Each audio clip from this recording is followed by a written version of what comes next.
Hello and welcome to episode 25 of the AnyGames.ie podcast with me, Dave. And me, Gav. Gav, 25, half a century. Half a century. And Any Games is now 1 year old, Dave. It is not the podcast. Not the podcast. For anybody listening to this saying, but the platform. What the fuck are these just talking about? It's not. But the platform was started this week a year ago. Yeah. And since then, it was your baby at the start. Well, it was just me and my face on TikTok trying to promote the website for kind of what we started out as. Yeah. Which was trying to connect people with five-a-side football. But it's grown legs since then. Absolutely. I mean, to think where we are now in terms of match coverage, in terms of the podcast itself, the social media presence. Yeah. It's done well. It has done well. For something that started off as a hobby, would you say for you? Definitely. I'd say that's still where we are with it. Yeah, pretty much. We're doing it because we enjoy it. Correct. There is zero monetary gain to this. Yeah, so if there's anybody out there that wants to sponsor the podcast or the platform, give us a shout. Give us a shout. You'll find us the usual. I'll tell you at the end of the episode. You're always itching to just get the social calls out there, aren't you? I know. I do love it. It's like a tick that you have. Yeah. Stop. I had issues with ticks before. Yeah. Yeah. We both worked in that place, Dave. Got it in Portugal. And I ended up with that, the bullseye rash at the back of your leg from a tick bite. I was on a course of antibiotics for a month. That bad? Yeah, I think the doctor said it's Lyme disease, but we give you these antibiotics, you'll clear it out of your system. So you caught it early, so you're all good.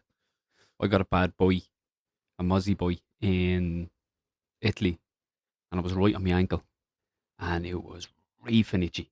And of course, I couldn't leave it alone. Tried my best. Yeah. And yeah, it was like a mitre football after about 2 days, and it was oozing, and it was bad. So a bit painful. like a mitre football. Yeah, it was when you get them little bubbles, the leather starts peeling and the bubble starts coming out. The ball ends up with a nipple. Yeah, with a nipple. Stuff, yeah. So we're 1 year old, AnyGames.ie. So onwards and upwards, I think, from here on out. A lot done, a lot more to do, as the politicians would say. Who said that? That was someone's fucking. I feel like it was some Fine Gael twat.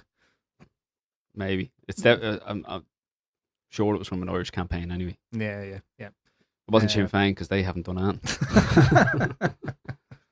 Very true.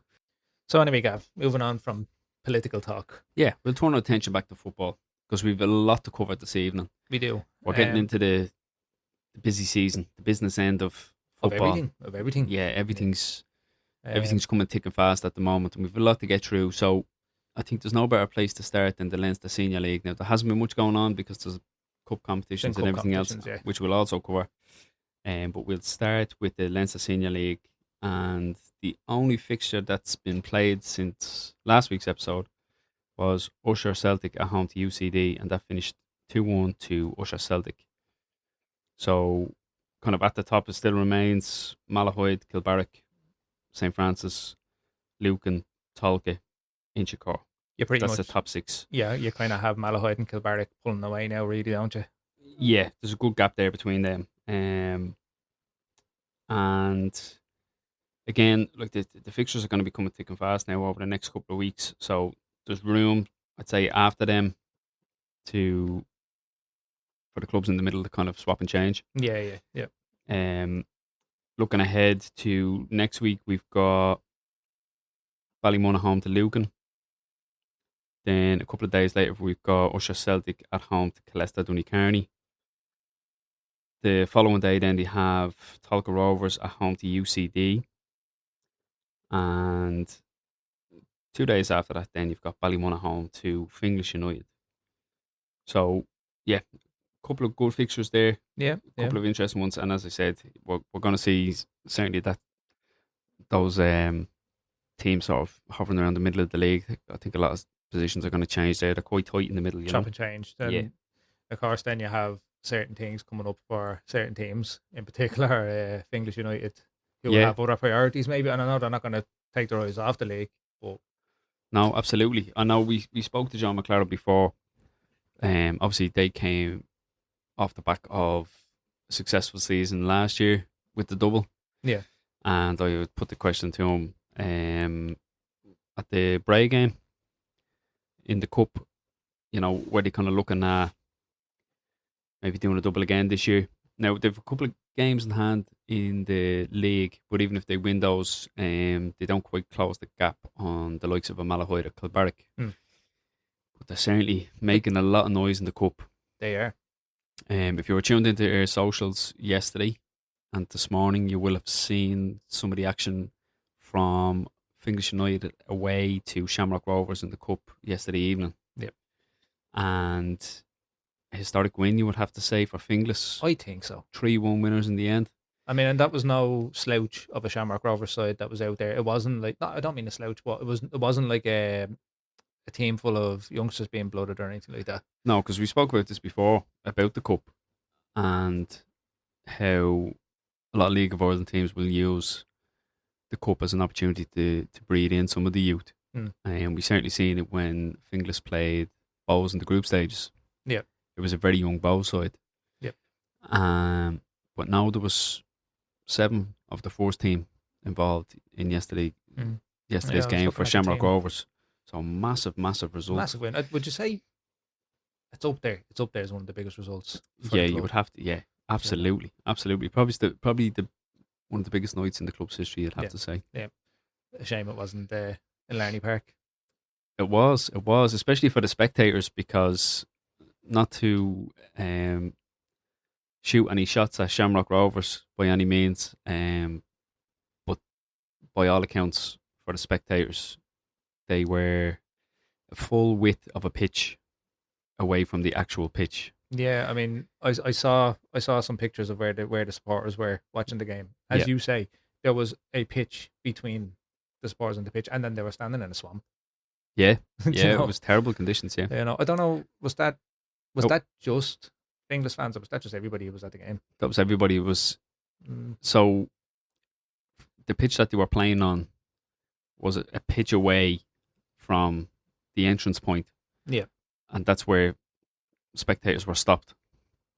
So as you said, they're a full width of a pitch, full pitch on the opposite side away. What was the thinking behind that, would you imagine? I would say they probably didn't want the spectators on that pitch. Okay, yeah. If that makes sense. It's hard to describe over. Now maybe, I don't know. Without the visuals. I don't know if you've shared a picture of the... No, I haven't. I will. I'll get some of it out on the socials and just show what we're talking about. But for me, in my mind, right, I get not wanting people to walk on the other pitch. Yeah. But can you not rope that off in such a way that there's a bit of a gap between, if you know what I mean? Well, there would be a gap between the two pitches. Exactly. So, and it would have been sufficient for spectators to stand on. Could you not rope that off?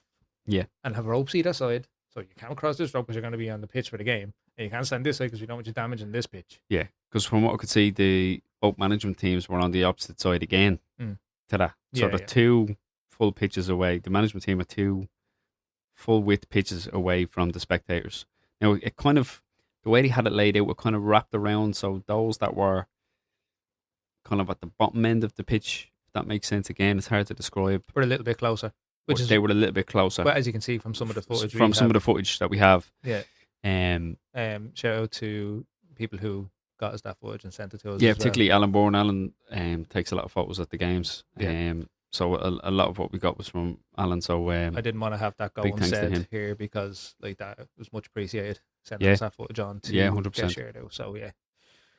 Unfortunately, we couldn't attend the game ourselves because I was wrapped up with coaching, because I didn't want to give the lads the night off from our team, because we're giving them the night off on Thursday for the Ireland match. Okay, very good. You can't do 2. Couldn't do a whole week without training. So yeah, fair enough. That's fair. It's fair. Yeah, but we'll certainly certainly do our best to get to the semi-final. Yeah, definitely. We'll love a semi. That's your own business. And you're not editing that out, Dave. No, you've said it now. You've said it now. Yeah, it's in there now. Like many semis. That's getting cut out. Why? What are you trying to pause it for? I'm not. Just let it play. All right, we're talking nonsense now. Yeah. We'll move on. We will have a look at... So the regional games took place as well over the weekend. Yeah. Over 3 days, I believe. And they each had 3 games to play. over the course of the 3 days. So Munster, Leinster, Ulster, Connacht. Yep. And it came down to the final game. It did on the Sunday. On the Sunday, it was against Munster and Leinster. Yeah. Which ended in a 2-2 draw. But because the LFA had drawn as well their previous game, they just didn't have enough. They had to win that game. They just missed out. Yeah. So congratulations to Munster, who go on now to represent Ireland. Yeah. And I think the tournament is being held in Scotland, if I'm not mistaken. So best of luck to them. Best of luck to them over there. Yeah. Do us proud. And sticking with amateur football. Yep. The World Military Games are currently ongoing, and Ireland and the Irish Defence Forces are making a really good account of themselves. So they've played 2 games so far. They beat Armenia 1-0, and today they drew 0-0 with Germany. All right. Tomorrow they will play Spain. That's at 10 o'clock tomorrow. That's been held over in the Netherlands. It's an interesting one with the military team. Excuse me. I didn't even know it was. I didn't even know they existed until we had gone out to cover the LFA game. Correct. Yeah. And we got into conversations over there. I think it was Andy McNulty actually mentioned it in one of the interviews we done with him on the day. That's right, yeah. That they were due to play the Defence Forces team. So it was an interesting one for me, like to learn that. I never knew it was actually a thing. Yeah, and it's amazing actually just going through the Irish squad, the amount of clubs that are being represented. So just off the top of my head, I won't go through each player's name, but I'll just give an idea of the clubs that they're involved in. So you've got Leeds, then you've got Tolka Rovers, Shamrock Rovers, Home Farm, St. Moctus, Ballymun, Malahide, Bangor, Finglas, Tolka Rovers. There's a lot there. Like Leinster Senior League heavily represented there. Yeah, absolutely. So look to everyone involved. Best of luck in the game against Spain tomorrow. Yeah, best of luck. I hope you do really well. And just a shout out to Striker Online. They that's where we sourced all this information from. They have great coverage of the amateur game. Do a lot of photography there, share a lot of stuff over there. So they are on Facebook and Instagram. So that's Striker Online. They give daily updates on the games. So keep an eye on their pages. Really good content over there. Brilliant, yeah. I keep dropping into it just to see what's going on. Yeah. Brilliant stuff over there. So check out Striker Online over there. So moving on, Gav, then, do you want to tell us about this weekend's League of Ireland? Yep. So the results from the weekend, we've got Shells beat Sligo Rovers away. Bows and Dundalk drew with Dalymount. Shamrock Rovers beat Galway United 2-0. Derry City and Drogheda United ended up in a 2-2 draw. And Pats beat Waterford 2-0 away. Pat's getting the job done early there. Yeah. 2 goals inside the first 25 minutes. And it's tightening up the top of the league as well, isn't it? It is. I mean, Bows are still top of the league, but that's 2 draws on the bounce now. Yeah. Still unbeaten, but unlike Shamrock Rovers. Well, Shamrock Rovers are unbeaten in the league, but no, they've lost one. Oh, have they? They've lost one. No way. You're forgetting the defeat at Dalymount, Dave. I am. But no, they've. We won't rub salt on the wound, Dave. No. Look, I'm just here as someone who is advocating for the local clubs. Oh, it's great to see. Look, it's great for the game. Great for the local game to real David and Goliath story. Yeah. I don't know Goliath personally, but I'd bat you, I heard. Say bat you. Fucking lies. Box the head off you. Yeah, we all know how that story ended, right? David won. Yeah, but that David is much more supreme and superior to you, Dave. Yeah, one would say he might be biblical. Right, moving on. Good dad jokes over here. Right. So yeah, Bows are still top of the league. Bows still top of the league. They need to kind of bounce back, don't they? There's no games this week, is there? There's a couple of games on next week, towards the back end of next week. There's nothing on this weekend. Is that because of the internationals? The internationals, exactly. Yeah. So looking ahead to next week, Drogheda play host to Bows. We've got Shells playing host to Dundalk. Sligo away to St. Pat's over in Inchicore. Rovers are away to Waterford. And then finally Derry away to Galway. Right. So plenty of good games coming up there. Still early in the season there. Like there's gonna be. It is a lot of teams kind of finding their feet, finding their rhythm. Yeah. Bedding in new players and stuff. Still early doors. Still early days. So we'll move on then to in the news. Yep. Where do you want to start, Dave? A couple of hot topics here.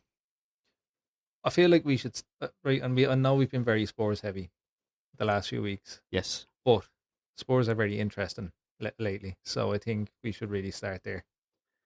Okay, so Tudor set to be sacked by mutual consent. Is that a second then, or is that just like a? I think under the circumstances. So for anybody who hasn't seen this,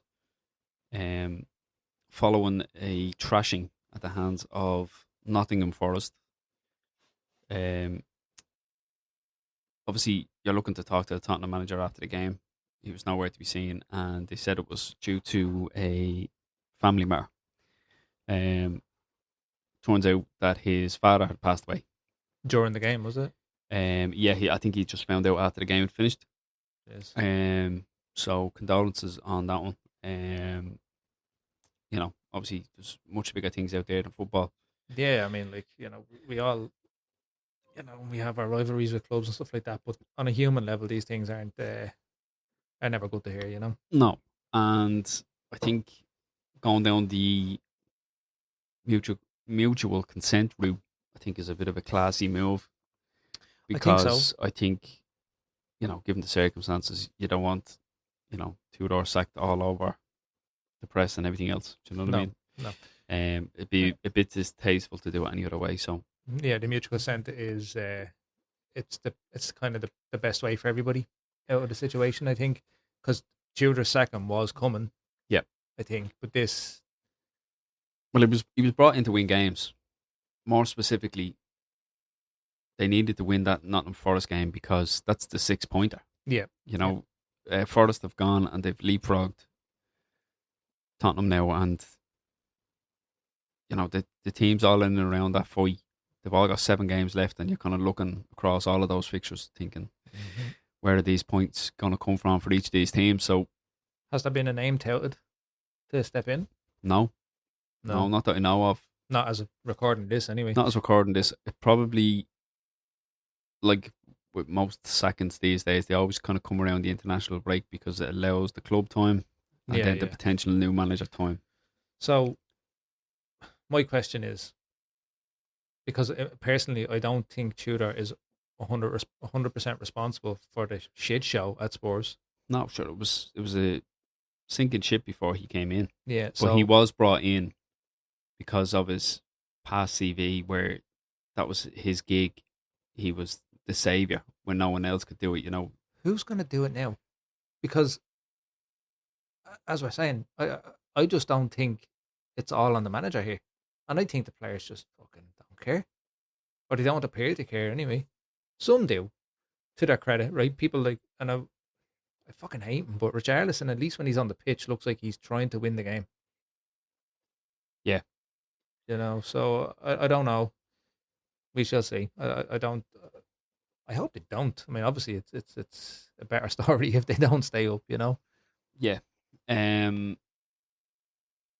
It's a difficult one. I mean, I don't know if you've seen before the game, they'd rallied all the fans together. They were, there was a massive crowd that gathered to welcome the team bus, and they were treating it like a cup final and everything else.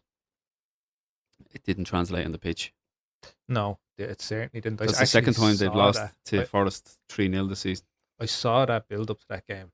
You would swear it was like this was the game they were going to win the league. Yeah, and I know things are heightened at Spurs at the minute, and every game is a big game. But they really hyped that game up, and they just failed to show up. Yeah, well, we spoke about it last week where we were talking about Spurs not having won a game this year, like this calendar year. They hadn't won a league game, I should say. And then they went out and they beat Atletico, and they still got knocked out. But you thought maybe that's it. Yeah, that's the fighting spirit. They've turned a bit of a corner. they've got a bit of a pep in their step, and they go out then and they lose 3-0. Just doesn't appear to have happened. Who would you bring in? If I'm a Spurs fan, who do I bring in? Who would I like to see come in? Hypothetically, obviously, because not everybody's going to be available, but from reasonable selections out there. Yeah, like I seen it somewhere online, somebody touting Harry Redknapp, and I was like, how long has it been since he's been in the game? There's no way. I saw another one was Glenn Hoddle was being mentioned, and again, how long has he been out of the game? I know he's a Spurs legend and everything else. Yeah, too long out of the game. I saw what's his name touted. He's doing punditry work and stuff now. He used to manage Villa as well. I think he managed Tim Sherwood. Tim Sherwood, yeah. Tim Sherwood. I saw him tout. That's a possibility. Yeah. If nothing else, he'd come in and be a little bit passionate about it. Yeah. And try and store them up that way. If you're going down that route, would you not get Roy Keane in? He's an actual Spurs fan. Yeah, maybe. Jamie Redknapp. Not as a coach, not as the head coach, but as part of like. Why don't you get like an overlap? An overlap. Jeez, they could get some content out of that. You know what I mean? Yeah. Go in and film the last 7 games of the season. Oh, it'd be documentary absolute stuff. gold, wouldn't it? Roy Keane manager. Jamie Redknapp sitting in the corner just there for Roy Keane to punch him in the head when something goes wrong. Gary Neville teaching throw-ins. Yeah. Yes, it could work. Could work. Yeah. But if anybody's interested, contact us. We'll come on and do the filming for you. Sorry. Yeah, absolutely. Yeah, we'll do the documentary style coverage for you. To be honest, Dave, I don't know. I don't think Spurs fans even know at this stage. I feel like they just want the season to end for better or worse, I would imagine. Just because, obviously for better, they want to stay up. But I think they just want to see the back end of this season. It's the hope that kills you, as they say. Yeah. And they're obviously hopeful that they're going to stay up and they're going to have enough. And you look on paper, as we said last week, the quality is there. But when it's just not happening and it's going from bad to worse, shit rolls downhill. Yeah. And they're on their way down the league. And sometimes you just look at it, and we may have mentioned it on here before, and I've heard people speak about it before. Some teams just aren't equipped to be in that battle. They don't know what it means to be in that relegation scrap. Whereas other clubs, other teams they've been there, done that. They've come up from the Championship. They're better able to get that grit. I know what you're saying. Like, I look at even Wolves and Burnley, who are almost set to go down, and they're still picking up points. They're still going out there and making a good account of themselves. They're making it their business to bloody a few noses on their way down. Like, yeah, and they'll continue to do that right until the end of the season. Yeah. But because they don't have this sense of entitlement, maybe that Tottenham do, where too big to go down. It's nearly reflected in the body language of the Spurs players. I do feel sometimes where it's like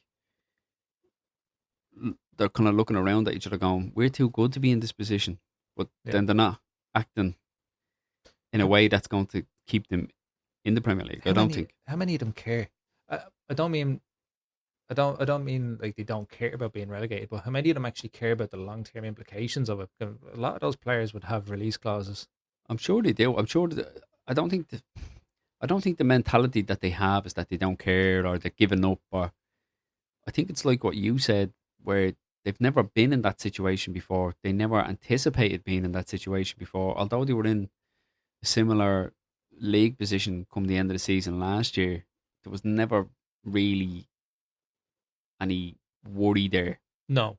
That they were actually going to go down. I remember saying this last season, that United and Spurs were very, very lucky last year that there was 3 teams that were just a hell of a lot shitter than them. Yeah, but it's not like that now. No. Like, West Ham are playing better. I know they lost last week, but they're still playing better and putting up more of a fight than what you see from Tottenham. Forest obviously doing the same. Even the teams above them, if you look at the likes of Leeds and stuff, they're still picking up points. They're still going out, still playing decent football, and the heads haven't dropped. And nobody's talking about them, though. Everybody's talking about Spurs. Yeah. For that very reason, that up until now you probably would have said they're too big to go down, but that's not a thing. You know what I mean? We saw that Leeds team. back in the day go down, Yeah, if you're people said that about that team. If you're third from bottom, you're going down. You're on your way to the championship. That's just regardless of how. What is it now? 1 point? They are. I think it's 1. They're 1 point. So they were 1 point ahead of Forest, and then Forest have leapfrogged them and gone 2 points ahead. Yeah, but West Ham lost. West Ham didn't move, so they're a point ahead of West Ham, 2 points behind Forest. Right. I think we'll have another look at the league table now as we go through. It's very tight. I suppose moving on from Spurs, then another piece of big news this week, which I think only broke yesterday, was it? Mo Salah on his way out of Liverpool. No Salah.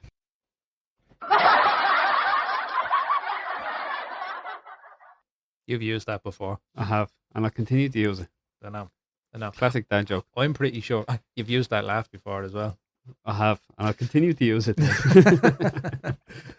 I'm pretty sure it's episode 1.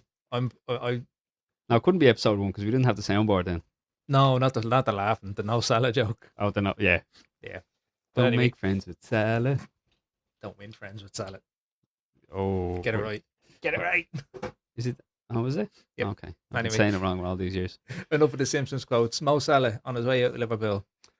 Yeah, and I think, was it last week we spoke about Mo Salah's performance, and he came off the bench and he was invigorated. Yeah. And it was like the weight of the world was off his shoulders, and maybe that's probably because these talks have concluded in the background and his decision was made. And quite possibly, yeah, which is strange, still strange to me. I've spoke to a couple of Liverpool fans since that news. He still can't speak. He can't say anything about him. They get offended. Like, all they said was, "I don't think they'll miss him that much." And I got the whole argument of he's been the best player the last 10 years. Won at the club, and blah blah blah. Mm-hmm. And my point only was to say, you won't miss him now. Like, you won't miss his the form he's been in. Mo Salah could be missing all season, and Liverpool wouldn't have missed him. Yeah. Yeah, I think. Now, look, sorry, I don't mean to cut you off. Legend of the game, one of the best players to ever play in the Premier League, hands down. Like, I can't argue with it. Do you know what I mean? But that's not the point I was making. The point I was making. No, I get the point you're making. If this is his form now, if this is the way he plays now, he won't be missed, which is evident because he hasn't even been starting. Yeah, because his form hasn't been there. So if that's, if he's fallen off a cliff, so to speak, in terms of his performances, you're not going to miss that. It's so part of this. Yeah, I was waiting for that. I knew the minute the words came out of my mouth. It's just one of them episodes. But yeah, no, I get your point. I was actually looking at a clip on Instagram earlier today, and it was from a Liverpool podcast, I believe it was, and they were saying that Arne Slot is set to end up on the same amount of points as David Moyes after 34 games. Right? Man United. When David Moyes took over at United. Okay. I think I can't remember the accumulation of points, but it'll be there or thereabouts after 34 games. And that lost Moyes' job, no? And that lost David Moyes' job. Interesting. So someone said the argument was, I think, that they were trying to make was, if that's the case, should Liverpool start looking at getting rid of Arne Slot or looking at a replacement, or can you just say, look, it wasn't our season, we'll go again next year? Because let's say before Arne Slot took over from Klopp, if you had said after season 2 we'll have one league title, you'll have one Premier League, you'd take it. But because it came the first year, not the second year, happened there was a dip in the second year. And I think the transfer market that they had last summer plays a lot of it as well, because they went all in on Isak and Ekitike, to be fair, and Wirtz. Yeah, true. Like, and Kerkez, like, they strengthened. They spent a fortune, and when a side who wins the league that year goes out that summer and spends that kind of money and buys all those household names, top quality talent, you're thinking to yourself, nobody's coming near them. We, in the very early stages of this podcast, we're still in the early days of this podcast, we're only on 25, but in the first few episodes. You might want to go back and listen. Do go back and listen. But we waxed lyrical about Liverpool. We were saying hands down favourites to win the league with that 100%. transfer window they had. Yep. And it just hasn't happened. And they've gone backwards. I know this conversation is about Mo Salah, but it's all relative. I don't know backwards. I suppose you would say they've gone backwards. Well, if they went from first and they're now currently sitting in fifth. Do you think though as well, and I'll probably get slaughtered for this, but the quality of the Premier League last year just wasn't there, and Liverpool were the best. It's not there now. It's not there now, but it's gotten worse this year. If it was, do you think? Yeah. Will the points tally not be higher this year for the league champions? Yeah, than last year. But you look down the rest of the league. Yeah, that's true. That's true. Not the cumulative points, but like, I suppose what I'm trying to say then is Liverpool didn't really have a title challenger last season. Arsenal have won this season and may still not win the league, and we'll get into that. Yeah. But I don't think Liverpool really had one last year. We finished a distant second. Yeah, that's true. But I think across the Premier League, the inconsistencies from the majority of clubs this season has been appalling.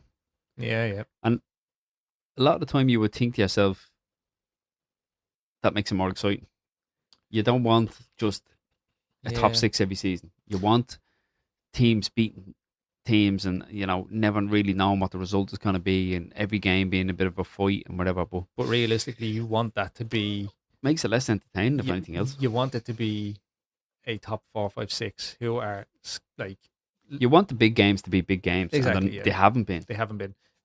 You take the League Cup final this weekend, and we'll get into that in a bit. But it was a terrible game of football. Shocking. Terrible game of football. Shocking. I actually missed the first hour, and I'm glad. You missed nothing. But I suppose to go back to Mo Salah then, where's he going? Was there I don't know. It was just announced that he was leaving. Just announced that he's leaving. Where'd you see him going? Saudi. Do you think he's going to go to Saudi? I'd say Saudi. I've had a Liverpool fan say maybe 50 million if he's going to Saudi. Yeah, Saudi's one of them. I think Saudi is the only place that they will get 50 million for him. Yeah, it was like when they were talking about Bruno Fernandes going last summer, and the talk was 100 mil. Yeah. And as good as Bruno Fernandes is, the age that he's at, 100 mil is... Yeah, that's the only place you're going to get 100 mil. Yeah, it's the only way you're going to get it. So I think it's possibly a destination. I think it was... I would say so. It was touted kind of earlier in the season as well, wasn't it? Yeah, I would say so. Maybe rejoin Mane and Ronaldo. Maybe. Because it won't be a stats for the rest of your career. Not that I watch a lot of the Saudi Pro League, but the majority is, the older player and household names, to draw attention to the league. Yeah, which it does, so... Well, it does. It's fit for purpose in that respect. I suppose if you're living over in Saudi Arabia, it's great to see some legends of the game coming over and finishing their careers there. Absolutely. From never having. But it's definitely it's grown the sport. Yeah. Over there. And yeah, I would say that's probably the most likely destination. They would love to have him over there. 100%. He'd be a huge name to bring over to the league because he still has something to offer. Yeah. Especially at that level. He'd like the league up. Do you know what I mean? To be honest, I still think he would have the legs to get a year or two at a European team, a European club. We're still playing Champions League football, just in a less demanding league. But you know where to take Borussia Dortmund would be a great move. I'd like to see that. Yeah, I just think that would suit him over there. I could see him at an Inter Milan or yeah, that's true as well. The Italian league, I think, might suit him. Yeah, probably. He won't be short on offers, but what happens is with players when they hit that age, the likes of a Saudi comes knocking, and that's your entire family retiring. Yeah, with the money they get off. Yeah. Look, I would do it for 2 years. It's a retirement fund. If it were me, that's where I'd look. 2 years over where you're going to end up taking a cut if you go anywhere else in Europe. Yeah, really. You might get some big money off the Americans, but not at that level. Yeah, I don't think since sort of Saudi, Saudi Pro League has grown a bit of momentum. You don't see as much, I don't think, with the American thing. Obviously Messi and stuff went over there, but what a lot of them are getting in return is shares and holdings in clubs and whatever. They're becoming part of the club, not just not just a player. Sometimes they'll get, like, I don't know if they still do what David Beckham got when he was going over there, the rights to a franchise. Maybe that's something that's still offering, just to grow the league as well. So.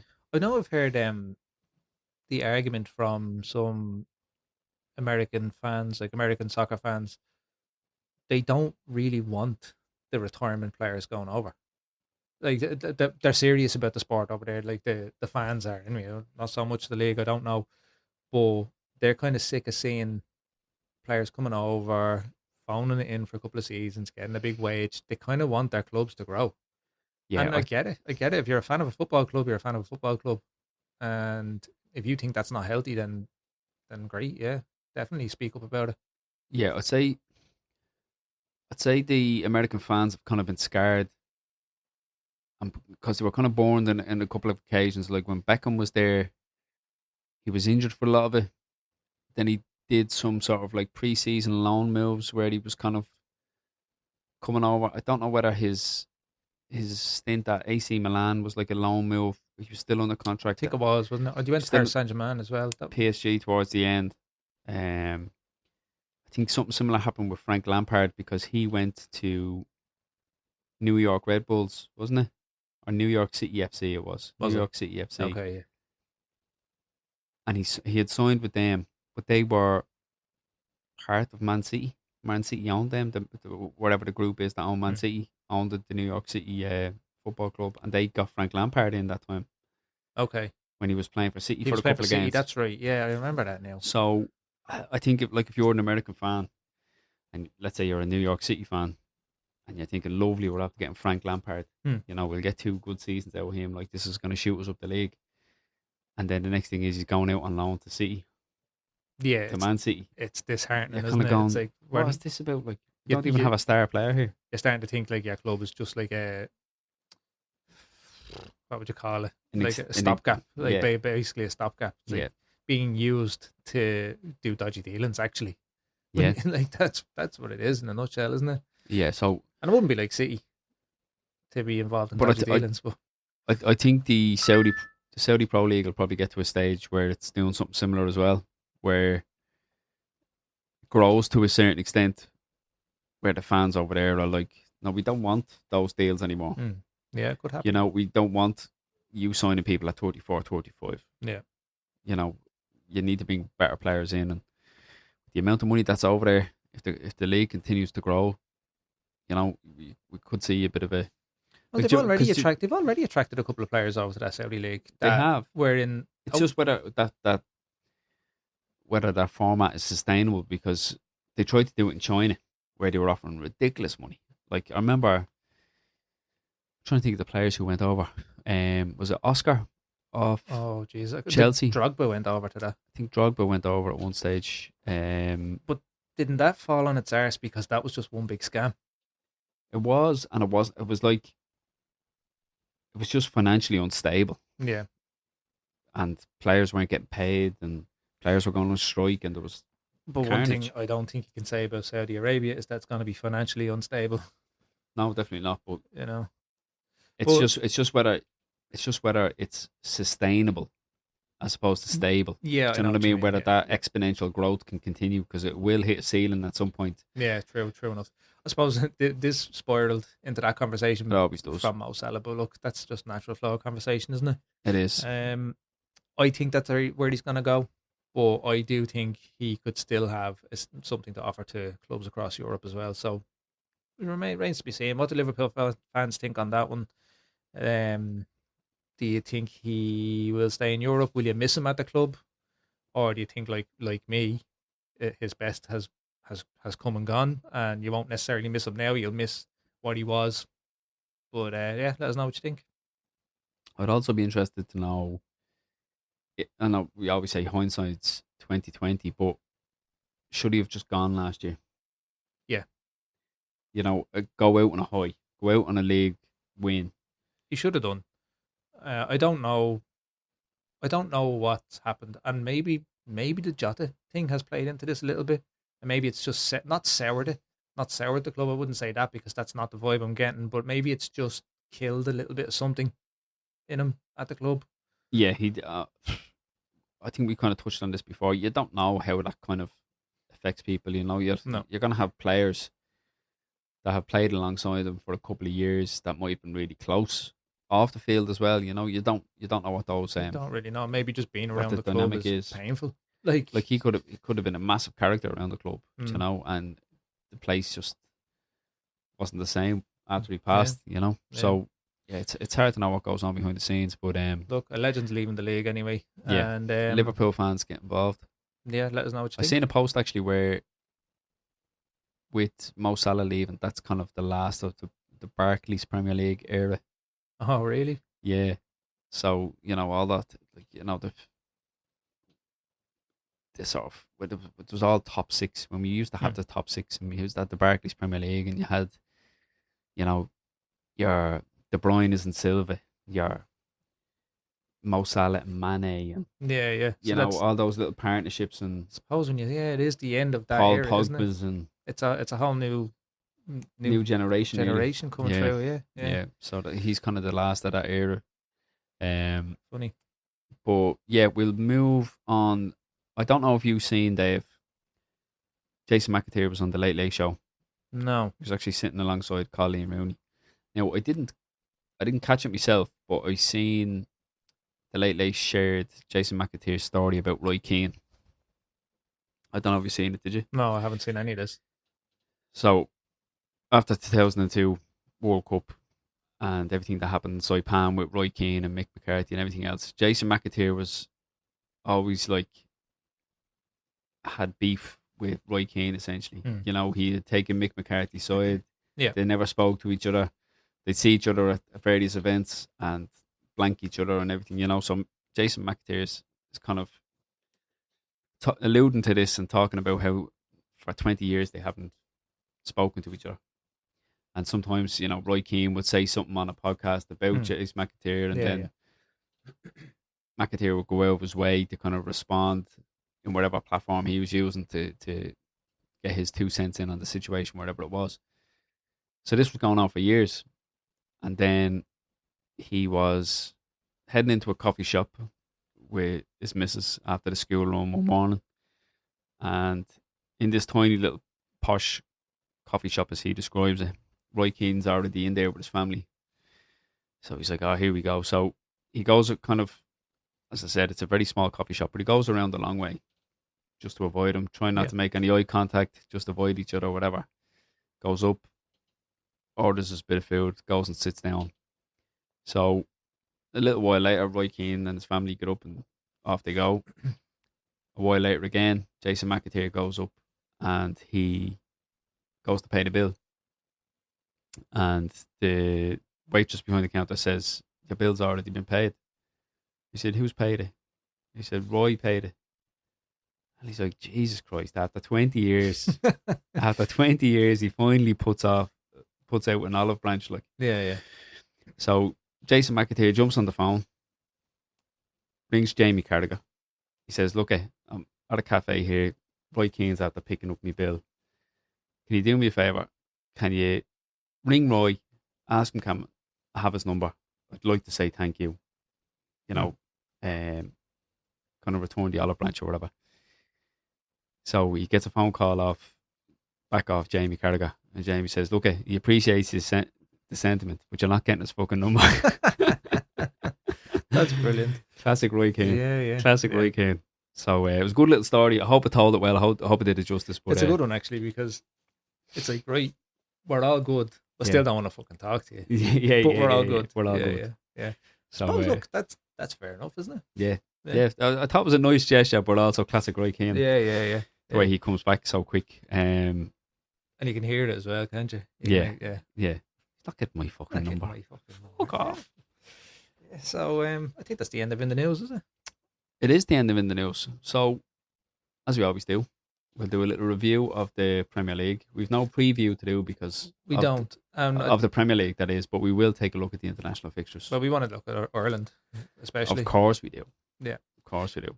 That's the primary focus. So we're saving the best to last. If you're listening to this, it's probably Thursday. We usually go out on a Friday, but I'm going to try my best to get this one out on the Thursday. And if you listen to this on the Friday and it's only just been uploaded, Dave is a liar. Yep, exactly. And he didn't try hard enough to get it out on the Thursday. Yeah, exactly. Shame on you, Dave. But we'll give you the benefit of the doubt. As we're recording this, I'm going to give you the benefit of the doubt and say it's going to be out tomorrow. Could be out tomorrow. So we'll take a look back at the last week's end. Last week's end? I did it again. I did that last week. You did that last week as well, yeah. What was wrong with me? Don't know. Maybe we'll just leave it at that. That's the new segment. Last week's end. Last week's end. It sounds poetic. It does. You're about to break into Shakespearean almost. Yeah, like a poem. Last week's end. Right. By the seaside. We'll start on the Friday game. Yep. United Bournemouth. 2-2. I called it.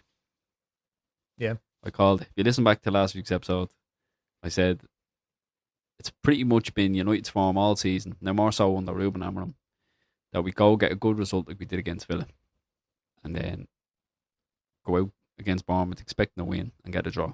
And that's exactly what we did. That is exactly what happened. I remember you saying it now. Lucky for you, no one else seems to want to finish in the top four either. No, everybody else. Except for Villa. Villa, yeah, they're still behind us.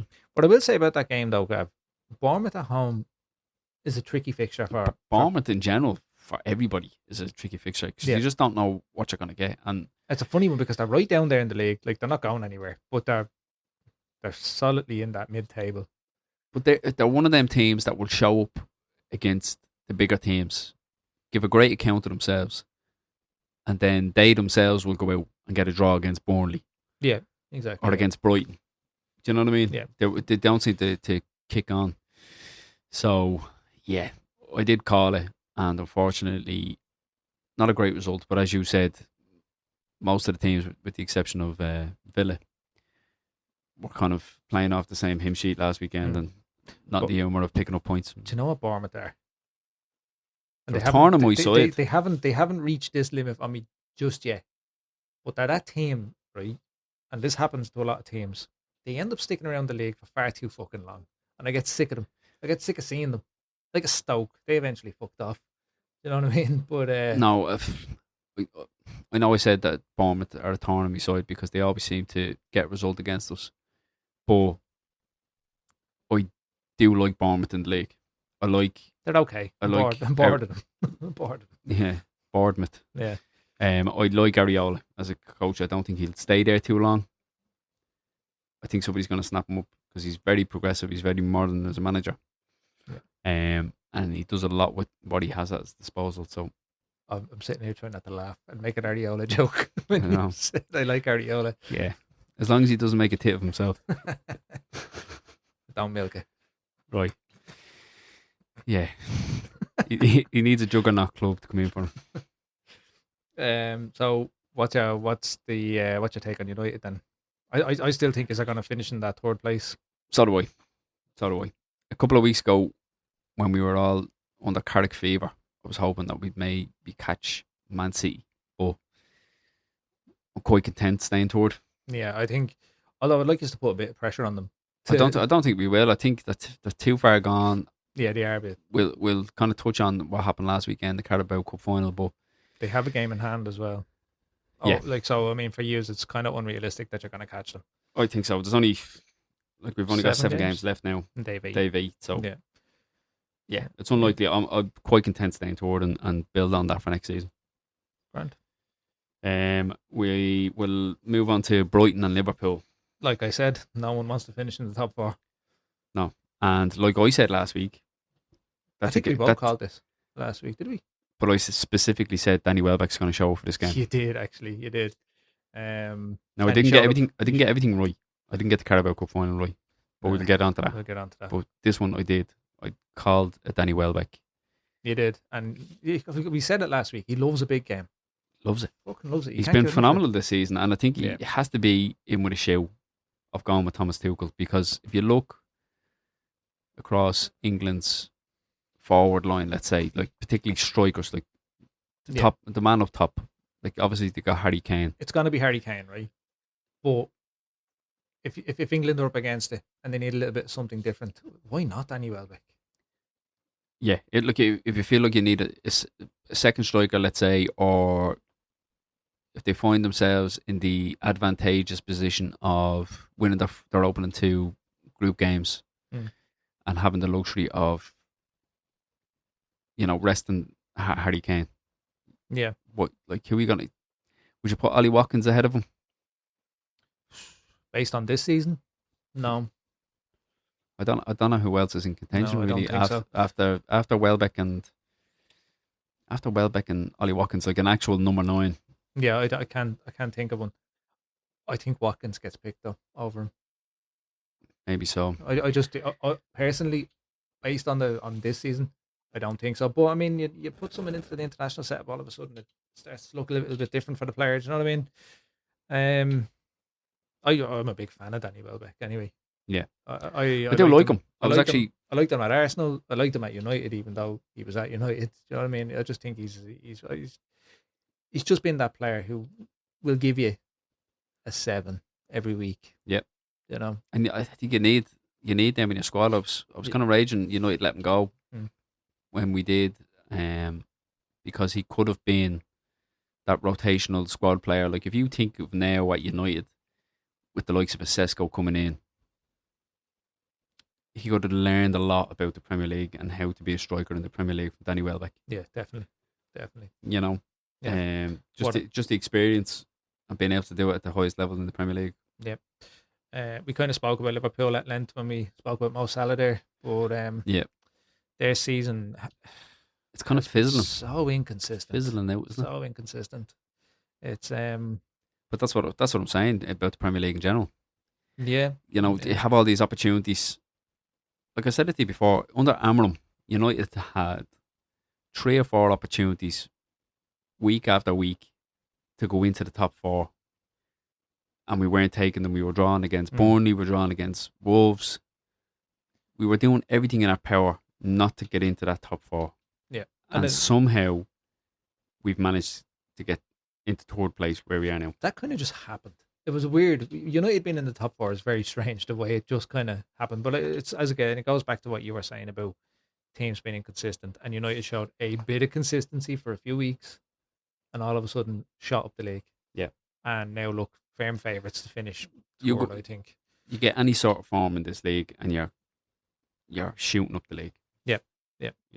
Like it could... I think... Looking across the table, if a team got 4 or 5 games out of 7 where they pick up points, a win here or there, they're up that league. Do you know what I mean? It could be the difference between being 14th and getting a European place. Yeah. Just getting a bit of form at the back end of the season. Yeah. We will move on then to Fulham Burnley. Yeah. Kind of a nothing game, this, isn't it? Not if you're a Fulham or a Burnley fan, but I mean, standard home win. I was a bit surprising with Burnley. Obviously, they had to send an off.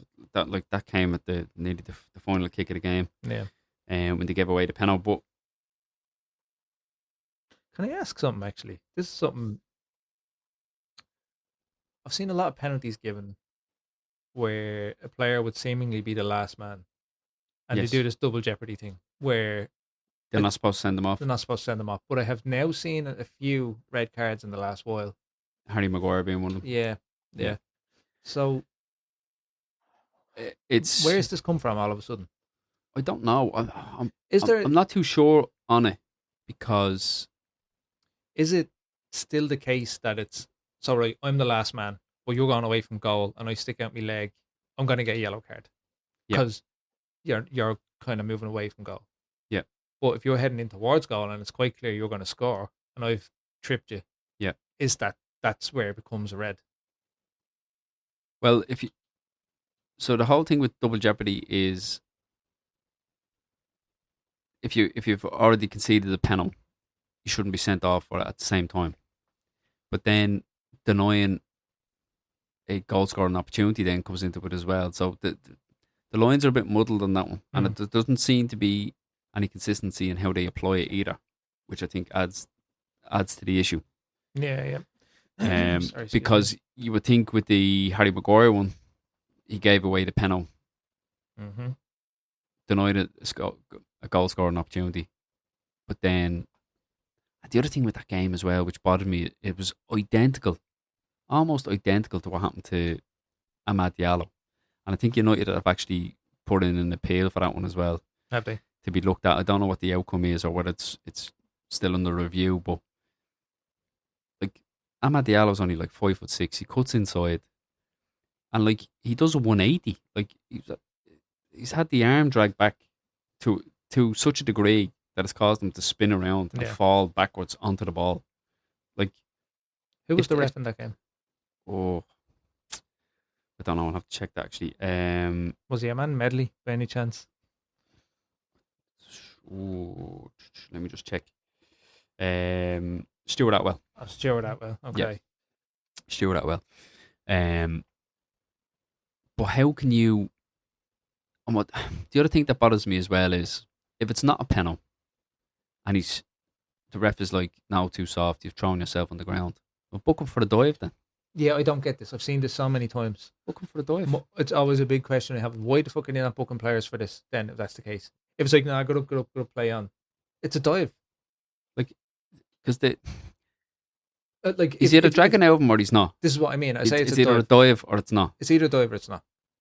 And like you have to do one or the other. You have to make a decision. It's either a dive or a foul. Oh, fucking. Like I do get sometimes you get some sort of coming together, or a clash of legs or a clash of knees, and No, but in that situation, that is. The player's behind them and he's pulling them back by the arm. Mm-hmm. Yeah. And as I said, to an extent where he's torn, like he's done a 180 and landed on the ball backwards. I assume VAR looked at it and all that as well. Yeah. Yes, but the problem is with VAR looking at it is that they have to make or come to the conclusion that it's clear and obvious error by the referee. Okay. So if they're looking at it and going, I can see why he thought that wasn't a penalty, then they won't interfere with it. They'll just allow the game to play on. But the problem is, in the very same game, Harry Maguire does the very same thing to the Bournemouth player and gives away the penalty. Yeah. And gets sent off for his troubles. It just goes back to what we spoke about before and the consistency of refereeing. Yeah. It's just not there. But I suppose move on then. Fulham 3-1 home win. Can't really. Yeah. Yeah. Yeah, it's good. Good for Fulham actually, because they're down there still. It's a good 3 points. Was that 8 down there? No, they're not. Not now. Okay, no, they're not anymore. That's what I'm talking. It doesn't take much. Like they would have gone. This is what I'm saying about going on a bit of form. Like if Fulham follow up on that, they would have gone from being essentially like 13th. Yeah, they're up at 9th now, and could still with another win. With another win, they go up to 7th. Do you know what I mean? If the other fixtures go their way, that's what I'm saying. It's so close in that middle.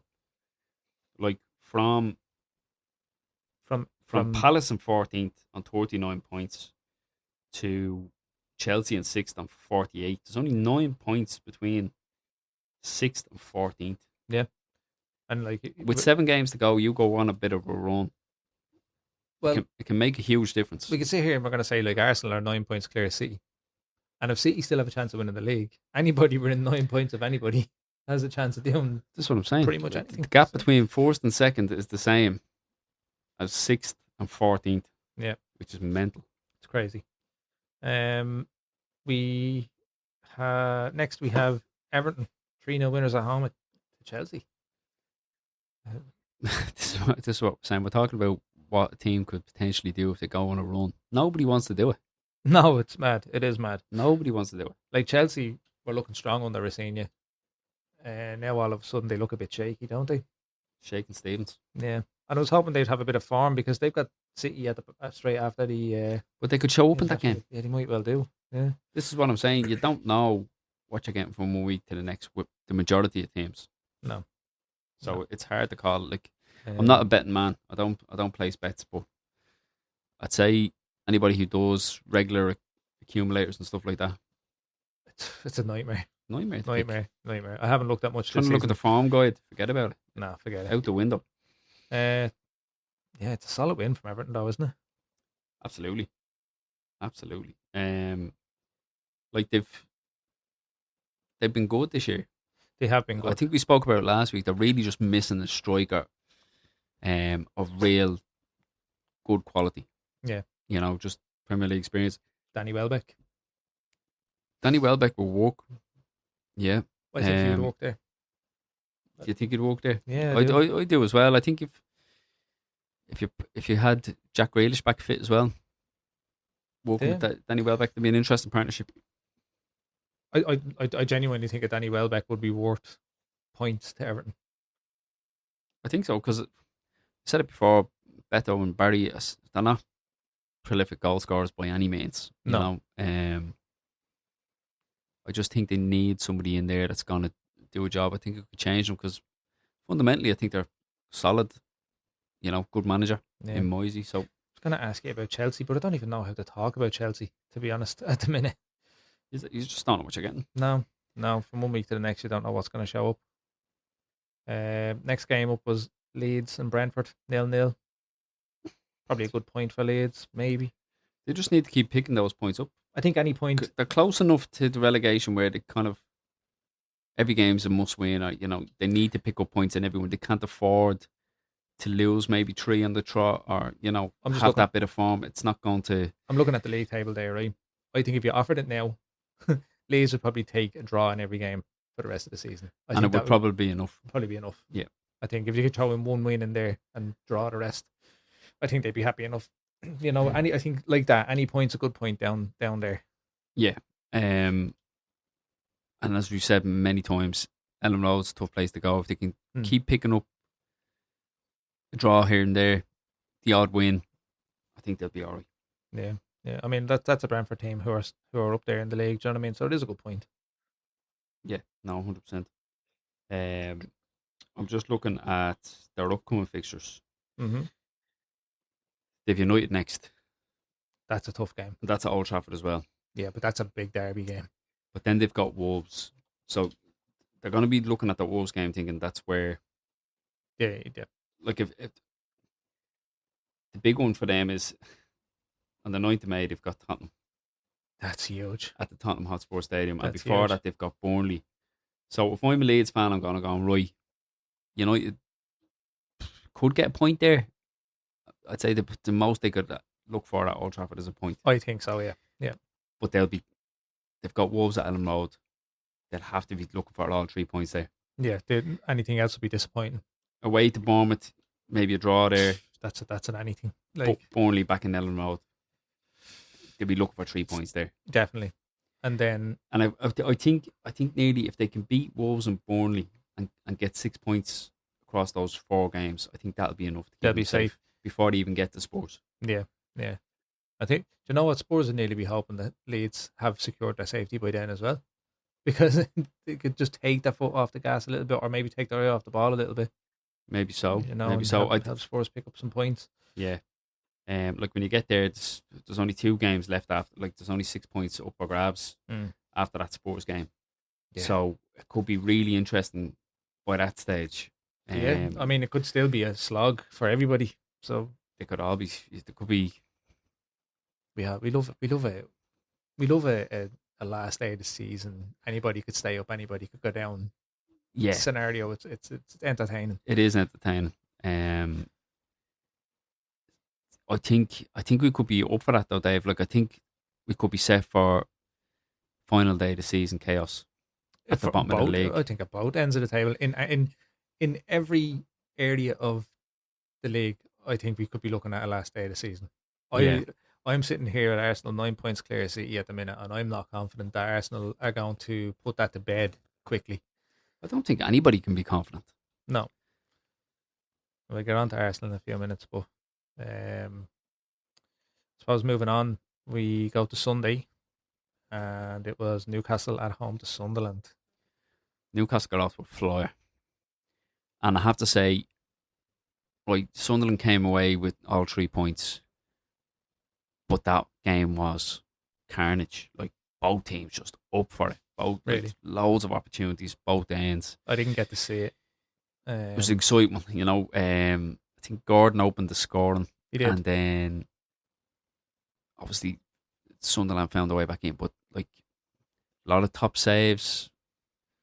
A couple of shots coming off the woodwork. Like, there was a lot going on in that game. It was an entertaining one for the neutral. Which they usually are. I saw a clip of Alan Shearer. Yeah. And it was from earlier on in the season on the Gary Lineker podcast. Yeah.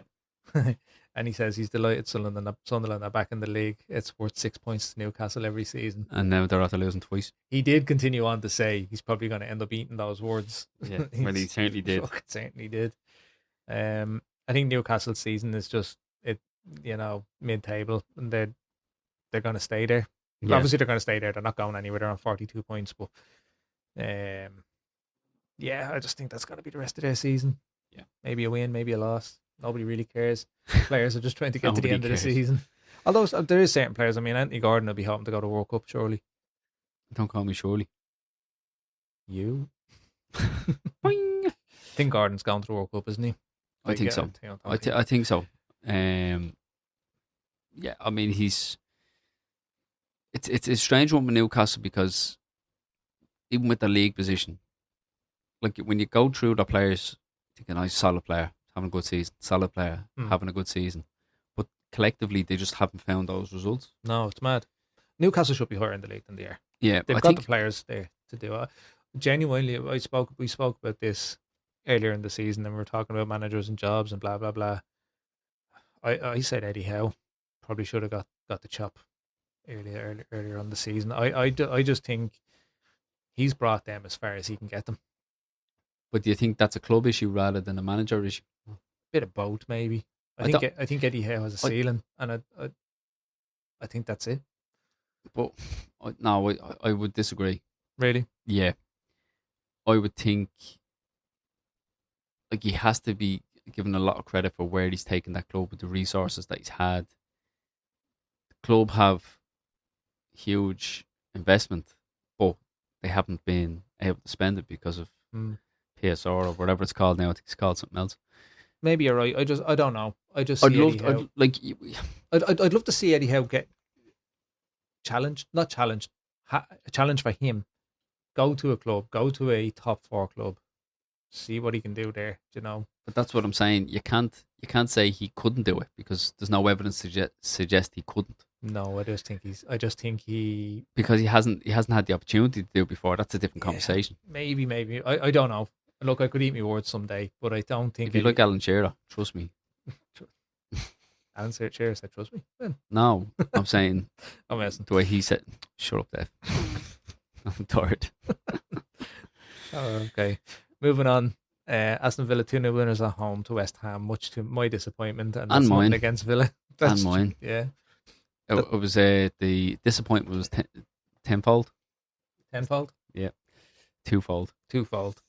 Yeah, because both ends of the table had an effect. Because obviously, I think we're both in the camp of wanting to see Tottenham go down, but then also, it's Villa closing the gap on United as well. Is that for different reasons? Is that because I'm an Arsenal fan and I just want to see Spurs go down, and you're in it for the drama of it all? I'm in it for the drama. Yeah. I am all here for it. Grand. John McGinn, Ollie Watkins, goal scorers. I mean, if you're John McGinn's goal was pretty good actually. He's well taken. Came from a well worked set piece. Bit of improvisation from Jadon Sancho, who seems to be finding a bit of form. Yeah. Which I never thought I'd say. No, he seemed like a player whose career was kind of on the Jesse Lingard trajectory. Yeah. So yeah, it's and Ollie Watkins obviously, a bit of a poacher's goal for him as well. The thing with Ollie Watkins is previously he might go on a bit of a drought and then he'd get a goal and then he'd do really well. Yeah, floodgates sort of thing. But it's been very stop-start with him. He'd be looking to kind of make a good showing for himself in the last few games, wouldn't he? I think it's probably too late. If I was Tuchel, I wouldn't take him. No. I do like him as a player. When he's on form, he's He's really good. But we kind of spoke about this a few minutes ago. If you've got the likes of a Rashford who's playing well for Barcelona and probably has a bit more pace, can play the number 9 at a World Cup, I think I'd probably, if I had to choose, I'd take Danny Welbeck over him as a number 9. But as a more, I'd say, dynamic player, I'd probably take Marcus Rashford because he can play multiple positions. He can play out left, part of a front three. You can play him through the middle. That's true, but does he need that in the team? Like, if I'm looking for the more outright number 9 there, because you have players who can play left and right. I was looking at the English predicted 11. It's not. It does. Like if I let's say Ireland end up facing them, I'm looking at them on paper. Look at plenty of household names because we all watch the Premier League. We all know who Harry Kane is. We all know who Jude Bellingham is. But like, they'd hammer us. They hammered us already in recent times. But the point I'm getting at is, in comparison to previous English teams and squads, yeah, I don't think that intimidating. No, probably not. I don't think they're going to go and win the World Cup. Like, I'd love Ireland to be England in a team that has Declan Rice, leading the way. And Jude Bellingham, because I'm not a fan of Jude Bellingham whatsoever. No, we spoke about him on a previous podcast. We did, yeah. And, I'm not a fan. I don't particularly like him as a person, individual. Yeah. I can't say I don't like him as a person. I don't know him, but as a personality, a football personality, I don't like him. No. Will we move on and look at Spurs and Forest? We spoke about Spurs earlier as well, a bit of length. So, just good result for Forest. Yeah. Right. Well, no, great result for Forest. It was essentially Spurs take 2 because they beat them 3-0. Yeah. The last time out as well. Yeah. So puts Forest in the driving seat there in that 3-race scrap as well. It's a bit of a statement win as well. Because if I suppose you're looking at that nearly saying that's Forest safe. Yeah. Just because of the mentality to go out at the Tottenham Hotspur Stadium and spank Tottenham 3-0. I think if I, like last week or a couple of weeks ago, if you had have asked me of those 3 teams who I think are better placed to get themselves to safety sooner, I probably would have said Forest. Which is, if you consider the absolute turmoil that club has gone through since the start of the season. Yeah. You know, Nuno and Ange. Is it Vitor Pereira who's there now, isn't it? Yeah. But like the Ange one was a fucking head scratcher. That was a head scratcher for me. I think it was a head scratcher for Ange. Yeah. Judging by his comments on the overlap, but he should just go back to Celtic and I think it's just the players that are there, the squad that they have, and the way that they're playing. All comes down to the way that they're playing and the body language and the mentality of the players. Goes back to what we were saying earlier. Spurs just look lost, mentally just fragile. They don't seem to be able to cope. They seem to have that mentality where we shouldn't be in this position. It's almost like the players believe they're going down. It's like they're waiting on the results to come. Yeah. Rather than actually going out and making it happen and putting in a fight. Yeah. That's it for the Premier League, Gav. And there was no other games this weekend, so we'll move on. Oh yeah, you're not getting away with it, Dave. No. You're not getting away with it. Oh no, Cabrera Cup final, awful cup final. From the result, obviously, from my perspective, terrible. Arsenal were brutal in the game. City were less brutal. You know? Yeah, I think that's my take from it. Can we just the result aside? Okay, It had been 33 years since you've won the League Cup. Yeah. Arteta has 1 cup as a manager. Yep. Pep has multiples. Yeah. Dozens. Well, he's won that League Cup now more than anybody else. 6 times as a manager, I think. 5 or 6, whatever it is. It could be 6 now. Going into the final, 7 games for Arsenal, 8 games for City. has that result the weekend got any bearing on the outcome or the mentality of either team going into those final games? Do you think? I don't know.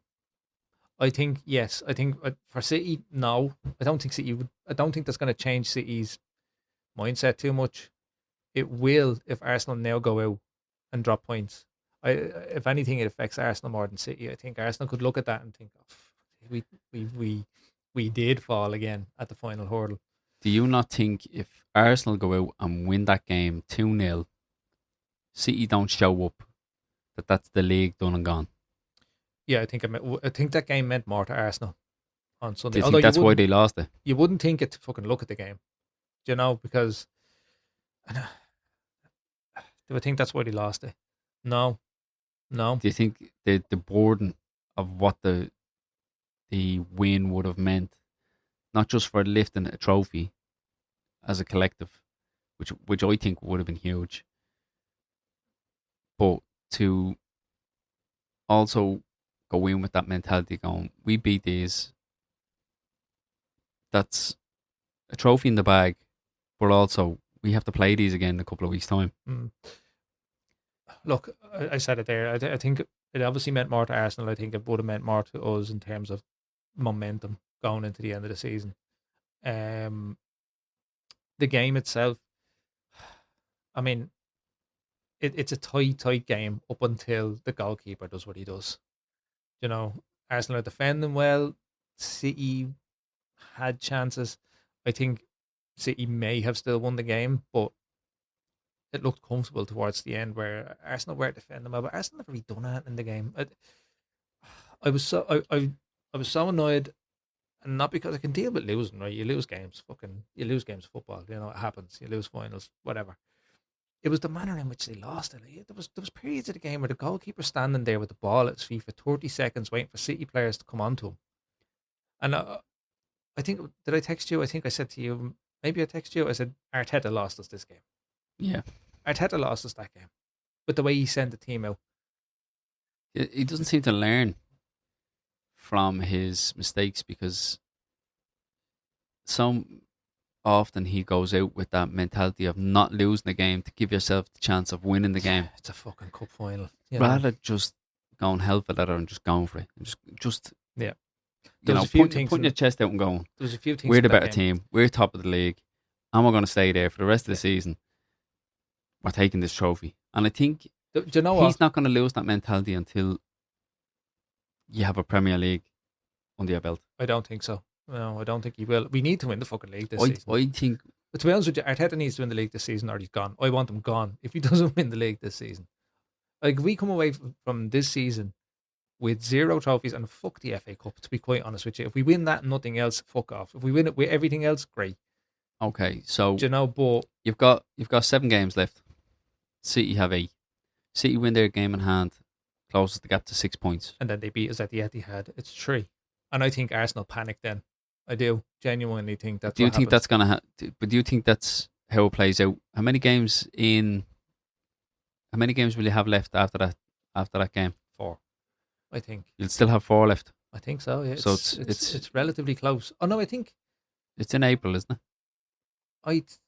So I don't know. Actually, maybe it's 5 games. I think there's a game after the international break, and then I think it's the Etihad for Arsenal. Okay, we'll have a look at the upcoming fixtures for them shortly. Do you think that... I'm concerned about the rest of this season from an Arsenal perspective. Plus you have Eze out for a month as well. That's a big loss. That's a massive loss. Yeah. Just as he was coming into form. Well, we talked about his goal last week. Yeah. The week before last. Absolute cracking goal. I'm concerned. I suppose another thing to go and say he got the goalkeeper choice wrong. And it's easy to say that now, but I don't rate Kepa, to be quite honest. I don't rate him. I think he had 2 moments in that game. He had that moment where he didn't catch the fucking ball, and he had the other moment where he came out and very nearly let the City player in past him. Yeah. I don't rate him, and I think if you're looking to go out and win a trophy, you pick your best 11. People are talking a lot about Arsenal having an asterisk beside it if they win this league, and they'll be the worst team to have won the Premier League and all this nonsense, right? But I think it's worse for the Premier League Man City win it. Yeah. Because City have been miles off the mark, right? And Arsenal, regardless of how exciting they've been, or set piece FC, all this sort of stuff, they have been the most consistent. So regardless of whether you've enjoyed watching them or you think they're exciting to watch or whatever it might be, they have been the most consistent. And consistency is key. Over the course of 28 games in the season, consistency is key. And that's what will ultimately win you the Premier League. I think also looking forward to next season, if Arsenal are the ones who win this year, they'll have that monkey off their back. They'll be able to go into next season with a bit more freedom and actually play a better brand of football, I believe. I think you free up, once that burden and that weight of expectation from the fans, from themselves.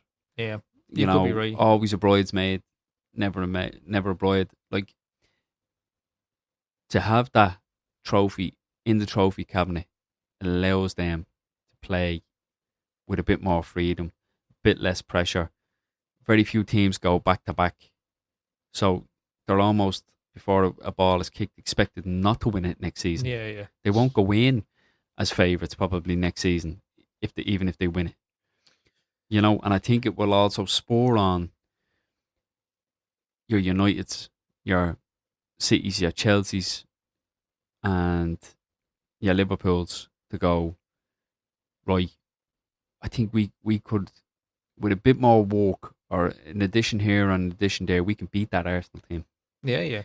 And I think the league ultimately becomes better for next year if Arsenal win. Yeah, I think if City win, I think we're going to get more of the same. It's back to the status quo, back to try and find regardless, a way to beat City. City are going to still come out because they're the best of a bad bunch. Yeah.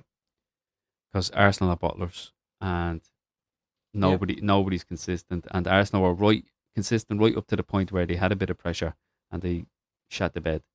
Mm-hmm. So I don't think it's great for the league if Arsenal don't win it. Just at this point. Just to close it out, as I said, I'm concerned because I can see a very real scenario in which Arsenal go and actually do bottle the league. Can I make an observation though? Mm-hmm. That's exactly what I'm talking about. Your concern is how every single Arsenal fan, player, manager, coach and staff feel. It's because it means so much. It's been so long that 9 points doesn't feel comfortable because you haven't won it in so long. If you win that and find yourself in the same position next year, you're going, no, we'll do that again because we did it last year. Yeah, the confidence is there. Yeah, because it's been so long, the confidence isn't there. The doubt creeps in, and the very same thing seems to be happening with the players. Seems to be, but I mean, look, I don't know. We'll see in a few weeks' time. Be very interesting to see what the league table looks like after the Etihad. Yep. So is that it for Premier League talk then? That's it for Premier League. We'll get into the international stuff. We will, because we said we'd save the best for laughs. We did, and we're coming up on an hour and 23 minutes. So fair play to you if you're still sticking around listening to us two dopes. Yep. But so ole. Big one tomorrow night. Yep. So Ireland facing off against the Czechs in Prague. Yeah. How do you feel about it?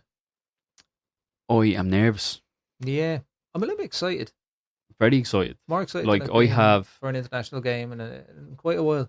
I have the 1990s jersey pressed and hanging in the wardrobe. Nice. Ready to go for tomorrow. I cannot wait. But there's always the element of nerves because it just means so much. It's very much like an Arsenal situation where it's been so long. Yeah. And it means so much. You know what it is for me? I'm nearly more nervous about winning tomorrow's game than a potential playoff final. Because I want to be in that playoff final. Even if we lose it, it's like I want to... I know. You're just delaying the agony. Yeah, I know, but it's like... Because imagine we get through and then we play Denmark and I just have flashbacks of Ericsson putting on a masterclass at the Aviva and sitting there just watching it because I was actually in the Aviva for that game. I'm trying to think what did it beat us 3-1 maybe? I think Eriksson scored on free kicks and everything. Oh, it's mental. Is that the Denmark team's not the same as it was then, is it? No, it's not. And you've spoke about it on here before. This Ireland team seem to perform better when they're not expected to win. I have. That was a very valid point that I made. It turned out to be true because I think I said that in the lead up to the Portugal and Hungary games. Yeah. And we all know how that turned out. We do. But we don't do things the easy way. I'm just curious what your thoughts are. What your thoughts are on what the team might look like. Tripartite up top. A team full of Gary Brains. I don't know. I think, do you put Aziz in there? I think you do, don't you? Yeah. Seamus Coleman fit?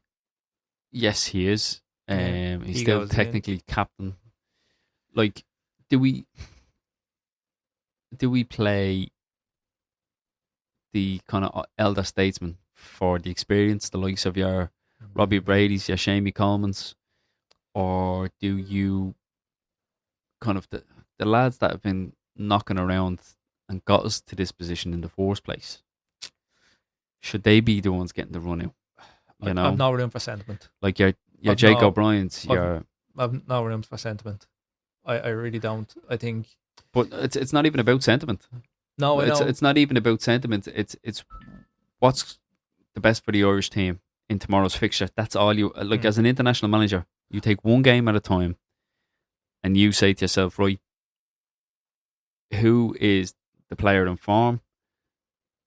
Do we need somebody in that back line? Is that back line too young, too inexperienced at this level? Yeah, I suppose you're or right. Have they shown me enough in the qualifications up until now and have been able to get us to this point? Can they push us on? Because, look, Shamie Coleman played well, but he's not playing regularly either. No, but I think Seamus Coleman will give you... He'll give you everything. Like, you'll get Seamus Coleman, if you know what I mean, in that game tomorrow. If you play him, I think it would mean a lot. How long would you get from him, though? You're not getting 90 minutes. You're not getting 90 minutes. You're not getting 90 minutes, no. So do you rely on you to go out, get an early goal, bring him on second half, shore up everything at the back? Yeah, when you know that you're going to come under fire towards the end. Depends, because you're away as well, don't forget. So the Czechs are going to come out. This is what I'm saying. It's. I think you go with your experience in a game like this to begin with, and if it's 0-0 coming up to bring on the fresh youth, 75 minutes, then you bring on the legs, the fearlessness of youth, try and get something. That's how I'd approach it, I think. Yeah, he will. I'm trying to think. He'll definitely go with Josh Cullen. He'll definitely go with Troy Parrott. Queeveen. Yeah, he's a given. No, he's not. He's a Kelleher. I heard it. As soon as it left. I let you say it as well. Nice. Classic. Quiet. Keep it down there, please. Serious podcast. Yeah, no, yeah. Queeveen Kelleher's definitely starting goal anyway, isn't he? Yeah. Toss up then. You've got Scales, Collins, Jake O'Brien, Azaz. He likes Will Smallbone as well. I wonder how he'll get him into the childish. You can't say something like Smallbone and where is he going to fit it in and expect me not to laugh, Gav. It's not happening. That's not what I said, but go on. What did you say? I did say where is he going to fit. I said where is he going to fit him in, not it in. Same thing. You just heard what you wanted to hear. Some people refer to it as him. I actually just had a thought there as well. Yeah. I mentioned Liam Scales and Josh Cullen. Liam Scales was actually suspended. Oh, is he? And Josh Cullen is injured. So that's two of them. And we spoke about Shamie Coleman and we spoke about Robbie Brady. And they're actually the only two players left in the squad from our last big tournament, 2016. Be fitting if they were to get us there again. It would. A Robbie Brady free kick. Yeah. Imagine the scenes. obviously you want Troy Parrott to go out and do what Troy Parrott does and has been doing for us. And at club level as well. He's doing really he's well. Flying. Like, he's linked to AC Milan at the moment. Is he? But look, could see that. We've come to expect from Ireland over the last while where we don't have the calibre of players that we used to have. All the household Premier League names. Like, we have a couple of them. Collins and Kelleher, and it's, you're looking at it and it's usually it's a collective that gets us over the line. It's organised. It's how it's always been. It's the heart, the fighting Irish, the usual cliche stuff, but it works. But it does work, and it is what has gotten us there. It's never been individuals. And there's, like, don't get me wrong, we've had Ireland teams where there has been some great players in the team, the likes of Robbie Keanes, Damien Duffs, Roy Keanes. Spoke about him earlier, Jason McAteer, good player back in his day. Do you know what I mean? So we've had a high kind of Premier League standard of player in the team, but it was always about the collective. It was never about the individuals. Yeah. Individual moments of brilliance. Yeah. A lot of the time. And what I would say, going back to what you referred to earlier about how we outperform or play at our best when we are the underdogs, and from here on in, even if we qualify for the World Cup and we get over to Mexico, it's going to be the same. We're going to be the underdogs all the time, and that's when we do perform. So you say we're going to win the World Cup? Yeah, we'll win the World Cup. I'm saying it now. Put the bet on. No, but like, it's these moments that we've thrived on over the years. Yeah.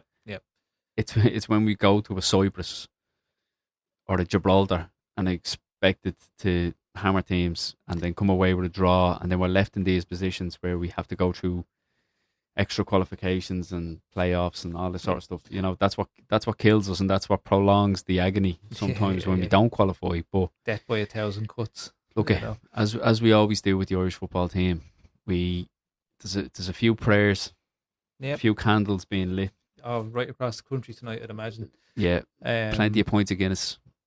You made a good point there in talking about moments that Irish football has thrived on, the big moments. It's always been about the big moments. That's why it's so memorable for us and people of my age, your age, who have been there and seen Ireland at World Cups. It's because they've been big moments. It's always been underdog stories. It's always been an underdog story, Like the memories of growing up as a kid with the buntings out on all the houses and going up to the Phoenix Park when the teams came home and the parades and all that sort of stuff. Like, I remember vividly the 1990 return. Yeah. Was that the Phoenix Park one? There was one in Phoenix Park, and then there was another one that was on Dame Street. I say vividly. Was it Aim? I didn't mean vividly. What's the other one? Kind of hazy memory. That's what I meant to say. Where I was there, and I remember the bus going by, and the bus. The bus was a bus. I think the that bus was one was. Yeah, that was across Dame Street. That was around town. The bus stop tour. I think that was 1990. No, I think. Was that not 94? No, I think it was 1990. I think because I remember being like Packy Bonner was the hero. Do you know? I remember all of that. Do you know what I mean? And I remember thinking, like, oh, he's on that bus. Do you know? Yeah. So yeah, I would just love all that one more time. I think even just one more time. Do you know? Because I'm not asking for much. No. Well, look. I'd love all that, as you say. The bun. Anybody flags, listening? Get down to your church, light a candle, say a prayer to Saint Anthony, and help us find a bit of form tomorrow. Nice. You see what I did there? What you did there? Yeah. Because you were thinking that's the wrong saint. No. I'm going somewhere with this. Yeah, no, I had an idea where you were going. But no, yeah. Look, I'm looking forward to the game tomorrow. I don't think I've looked forward to an Ireland game this much in a long time. Yeah, it's huge. Yeah, it is huge, and a nation will hold its breath. Yeah, for a good 2 hours. Do you know what it is? We're not even there at the World Cup, but it feels like one of those games. It feels like getting riled up for a World Cup game. Yeah. just one game at a time. Just go out and do it tomorrow, and then we can do it all again on the 31st of March. Yeah. Hopefully against North Macedonia. Although they scalp people as well. So they've beaten Denmark before. Yeah, so look, like you said, there's no easy game between now and getting to the World Cup. So yeah, and even when it's just getting there. It's just knowing that the lads are on that flight. It'd be great. And I would love that buzz back in the country. Do you know that buzz that everybody had during those World Cups, and even a couple of Euros we've been to, but it never really felt the same with the Euros. But no, and it's like there's nothing worse than watching these international tournaments, Euros or World Cups, and not having a horse in the race. No, even if you know your horse is not going to win, it doesn't matter. It doesn't matter. Get out with the group stages, get a win here and there. Maybe take a big scalp if you can. Do you know what I mean? Just an upset. Yeah, just get in there amongst it. And Ray Houghton, that moment lives in shin everybody's ball. memory. Yeah, only watching that goal the other day actually. They did it. The FAI actually put a montage together. I don't know if you've seen it. I did, yeah. It's very good. Like bring a tear to your eye type stuff. Yeah. Just it's for those very reasons that we spoke about, the nostalgia of it all. Mm. Getting those feelings back, getting that excitement back, and sitting down to watch the World Cup and actually sitting there in your Irish jersey and rooting for your nation. There's nothing like it. Can't wait for it. Nothing like it. Can't wait for tomorrow. So yeah. So look, we'll leave it there. We'll wrap it up. Yeah, because we're coming up on an hour and 36, which is longer than we usually go, is it? Yeah. Last week was a long one as well. Yeah, it was. we had intended again this week to run through our top players. I know we keep going off on tangents. Yeah. But look, we'll try and get to that. We need a producer to keep us in check, when we start doing that thing behind the camera where I don't know why I'm doing the thing because nobody can see us at the minute. No. That will change. That's changing. Watch this space. Watch. Listen to the space for the moment, but you will be watching the space. Exactly. I suppose keep an eye out for more YouTube content as well, because we do want to get out to more games and do that side of thing as well. Yeah, and we'll be hoping to get a couple of more interviews in place as well, because we've gone on a bit of a run of these standard episodes. Yeah. And we do like to break them up. We've got a couple of guests in the pipeline, people that we want to get on. Again, it's just logistics, trying to get everybody together. So in the meantime, if you're enjoying the podcast, here we go. I can't help it, Gav. Here we go. You have to do these things. Can't let it go. Come on. Can't let it go. Come on, promote on it, Dave. If you're enjoying the podcast, drop into the comments. Let us know. Drop into the conversation. If you have your opinion on anything we spoke about and you want your 2 cents, drop into the comments there and let us know, and we'll get onto it in the next episode as well. We'll talk about it there. Follow us across all the socials, which is some iteration of anygames.ie or anygames.ie, depending on what platform you're looking at, which is TikTok, Instagram, YouTube, Spotify. Yeah, and we also plan to do a couple of lives as well. We do actually. We'll notify everybody on our socials in advance of that, so you can actually come on. So what I think that's going to look like is, for the moment, we'll use TikTok.